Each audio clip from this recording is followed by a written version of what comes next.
Dear student, today's our topic is consumer surplus. Actually this is first class. तो मैंने आप लोगों के लिए एक ऐसा इजी टॉपिक सोचा है कि जो आपको बिल्कुल कन्वीनियंट है और आप उसे इजी समझ पाए। नेक्स्ट वाली क्लास जो रहेगी उसमें हम बात करेंगे what is economics, definition of economics, इन सब के बाद हम बाद में करेंगे। लेकिन आज मैंने सिंपल टॉपिक लिया है, वो है आपका कंज्यूमर सर्विस। हम इसको पहले भी कई बार पढ़ चुके हैं कि कंज्यूमर कौन होता है। कई बार आता है कंज्यूमर और एक होता है कस्टमर। कंज्यूमर और कस्टमर में बहुत बेसिक सा डिफरेंस है, और वो डिफरेंस ये है कि कस्टमर वो है जो किसी भी प्रोडक्ट को एक सेलर से खरीदता है, और कंज्यूमर वो है जो उस प्रोडक्ट को यूज करता है। कस्टमर वो है ग्राहक, जो उसको ग्राहक कोई भी हो सकता है, लेकिन पर्टिकुलर कंज्यूमर वो होगा जो उस पर्टिकुलर प्रोडक्ट को यूज करता है। इस टॉपिक के अंदर हम उसी कंज्यूमर की बात करेंगे कि उसका कंज्यूमर सरप्लस क्या है। यहाँ कंज्यूमर सरप्लस का मतलब है आपका सेटिस्फैक्शन।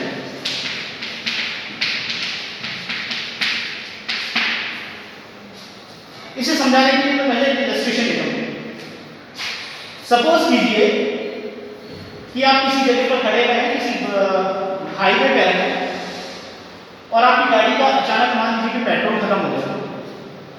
उस सिचुएशन में आपके पास एक कंडीशन है। कंडीशन ये है कि आपके पास जो आपकी इनकम है वो तो बहुत सारी है।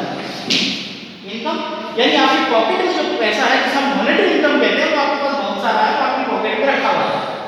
और आप ऐसी स्थिति में है जहां पर हाईवे पर आपका पेट्रोल खत्म हो चुका है, आपके पास पॉकेट में बहुत सारा पैसा है। तो आपकी फर्स्ट सबसे पहले जो यूज होगा, जो जरूरत होगी, वो जरूरत होगी आपकी किसकी? पेट्रोल की। सबसे पहला आपको चाहिए होगा पेट्रोल। इस कंडीशन में सपोज कीजिए कि आपको आसपास कोई भी नहीं मिल रहा, आपके आसपास कोई भी ऐसा व्यक्ति नहीं मिल रहा है जो आपको पेट्रोल दे दे। उस वक्त आपके माइंड में एक ही बात आएगी कि मुझे मिल जाए पेट्रोल, और पेट्रोल के बदले में उसकी जो कितनी भी कीमत है वो मैं चाहे कितनी भी में से एक उसको दे सकता हूं। इसका मतलब यह है कि आपको जरूरत किस चीज की है? पेट्रोल की। आपको जरूरत किस चीज की है? पेट्रोल की। और पेट्रोल में यह है कि आपके पास पैसा बहुत है, तो आपके माइंड में यही आएगा कि मैं पेट्रोल को, मुझे बस सिर्फ क्या मिल जाए? पेट्रोल। उसके बदले में मैं उसको कितना भी पैसा दे सकता हूं। सपोज कीजिए मार्केट में पेट्रोल की प्राइस तो 50 है। अब आप ये सोचते हैं कि मुझे जरूरत किस चीज की? पेट्रोल की। तो 50 की कितने दे सकता हूं? 100 भी दे सकता हूं। आप देना कितना चाह रहे हैं? आपका मतलब ये है कि पेट्रोल की जो रनिंग प्राइस चल रही है वो रनिंग प्राइस तो 50 है, लेकिन इन एब्सेंस ऑफ पेट्रोल आपको उसकी पेट्रोल की जरूरत है, इसलिए आप उसके कितने तक दे सकते हैं? 100 रुपए तक। सपोज कीजिए आप जहां पर खड़े हैं पेट्रोल पंप नहीं है, इसलिए आपने सोचा कि मैं 50 रुपए के पेट्रोल के कितने दे सकता हूं? 100 रुपए। और इतनी ही देर में मैं वहां से, सपोज कीजिए आपका भी मित्र है उसी हाईवे पर आ रहा है, और आपने उस मित्र से पेट्रोल ले लिया, और बदले में उसने आपको सिर्फ वो पेट्रोल कितने का दे दिया? 25 रुपए का। वो पेट्रोल कितने का दे दिया उसने? 25 का। अब यहाँ 3 सिचुएशन बन गई। पहली सिचुएशन ये कि मार्केट की जो मार्केट प्राइस है पेट्रोल की वो 50 है। In absence of that product, ये पेट्रोल नहीं था, पेट्रोल को कहीं वहां नहीं था, इसलिए आपके माइंड में एक चीज है वो ये आई कि 50 रुपए के बदले में मैं कितना ले सकता हूँ? 100 रुपए। लेकिन उसी वक्त आपका एक दोस्त आया और उसने उतना ही पेट्रोल आपको कितने में दे दिया? 25 रुपए। यहाँ ये 3 डायमेंशन होती है। अब आप देखिए, आप उस प्रोडक्ट पे यानी पेट्रोल की जो दे सकते थे वो कितना दे सकते थे? 100 रुपए। लेकिन आपने वास्तव में उसके कितने चुकाए? 25 रुपए। आपको बचत कितनी हुई है? 75। ये बचत आपकी एक्चुअल बचत नहीं होगी, लेकिन ये आपकी ब्रेन चाइल्ड जो है ना उसकी बचत होगी, आपके दिमाग की बचत होगी कि आप उसको दे कितना सकते थे, आप उसको देना कितना चाहते थे इन एब्सेंस ऑफ 100 रुपये, लेकिन आपने उसको वास्तव में कितने दिए? 25 रुपये। ये जो 75 रुपीज़ निकल के आया है, ये जो निकल के आया है, ये आपकी क्या है? Consumer surplus. इसी कंज्यूमर सरप्लस को अगर हम डेफिनेशन में, आपकी इलस्ट्रेशन समझ में आ गया कि किसी भी प्रोडक्ट है, उस प्रोडक्ट की एब्सेंस है, अगर हमें उस प्रोडक्ट की ज़रूरत है, हमारे पास बहुत सारा अगर पैसा होगा तो हम ये चाहेंगे कि वो प्रोडक्ट हमें मिल जाए, चाहे उसका कितना ही पैसा देना पड़ जाए। लेकिन एक्चुअल में ये होता है कि मार्केट में वो वही उतनी ही रेट में मिल जाता है। हम किसी भी प्रोडक्ट का देना 100 रुपये चाहते हैं, लेकिन वास्तव में कितना दे रहे हैं? 25 रुपये। तो हमारा जो डिफरेंस बच रहा है, वो डिफरेंस कितना होगा?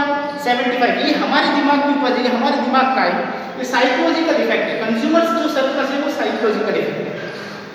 सामने वाले को बिल्कुल भी नहीं पता है कि आप उस पेट्रोल के बदले में 50 रुपये, पेट्रोल के बदले में कितना दे सकते हैं? 100 रुपये। सामने वाले को नहीं पता, यानी जो सेलर आया है, जो यहाँ पर आपका मित्र आया है, तो उसको बिल्कुल नहीं पता कि आप 50 के बदले में, आपके दिमाग में ये चल रहा है 50 के बदले में आप क्या दे सकते हैं? 100 रुपये।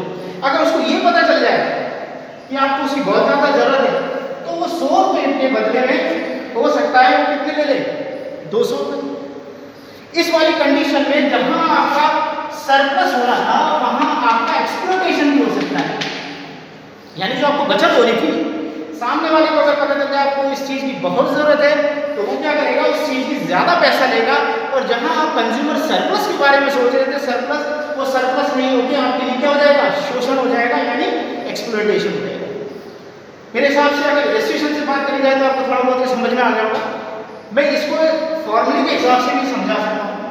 इसकी जैसे डेफिनेशन जो दी जाती है वो ये दी जाती है, consumer surplus is a difference between what he wants to pay and what he actual page.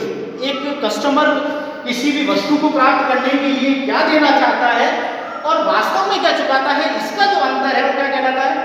Consumer surplus.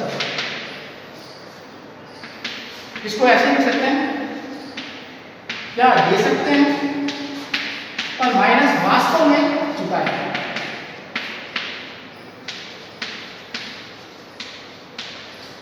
इन दोनों का अगर देखा जाए तो ये आपका क्या होता है? उपभोक्ता की बचत।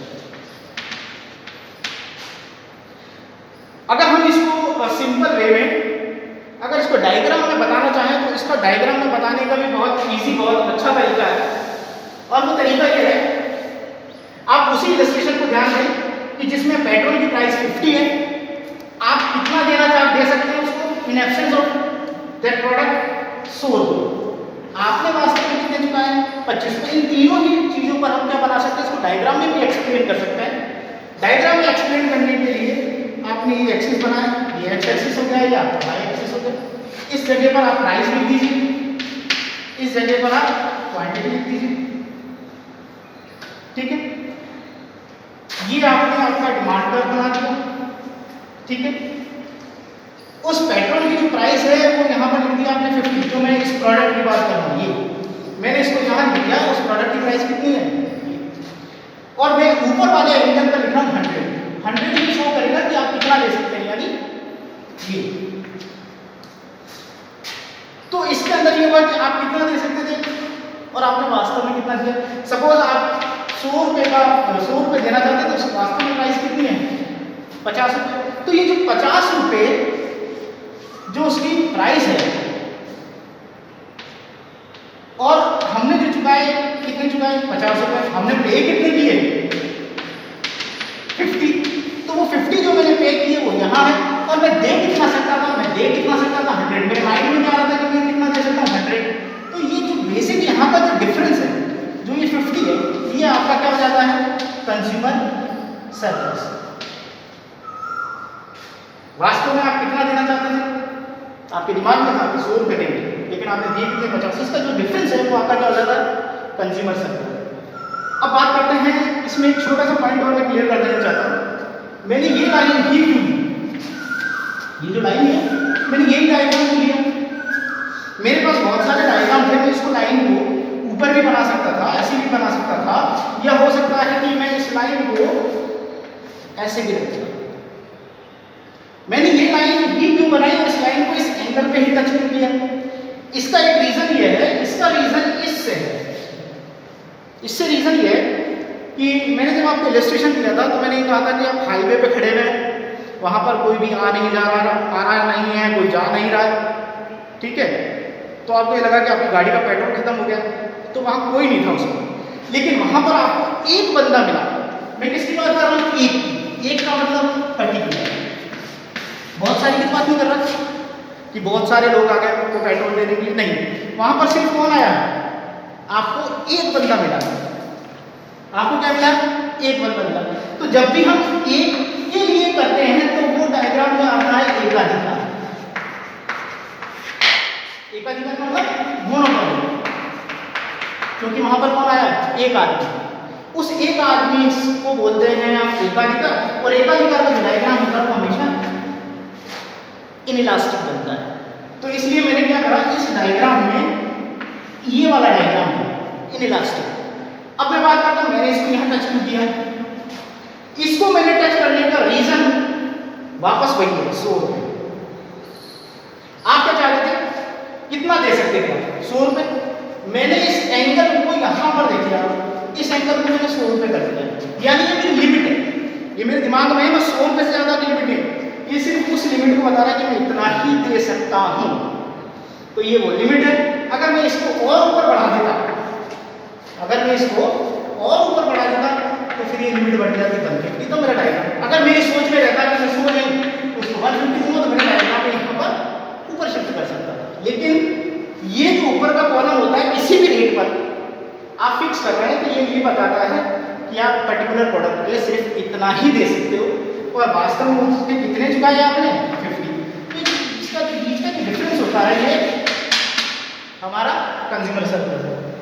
आज ये फर्स्ट क्लास थी अपनी इकोनॉमिक्स की, तो मैंने सोचा कि आज पहला इजी टॉपिक ले लें। कल से हम बात करेंगे right from the beginning what is economics और डेफिनेशंस वगैरह। बेस्ट ऑफ लक, कल मिलते हैं।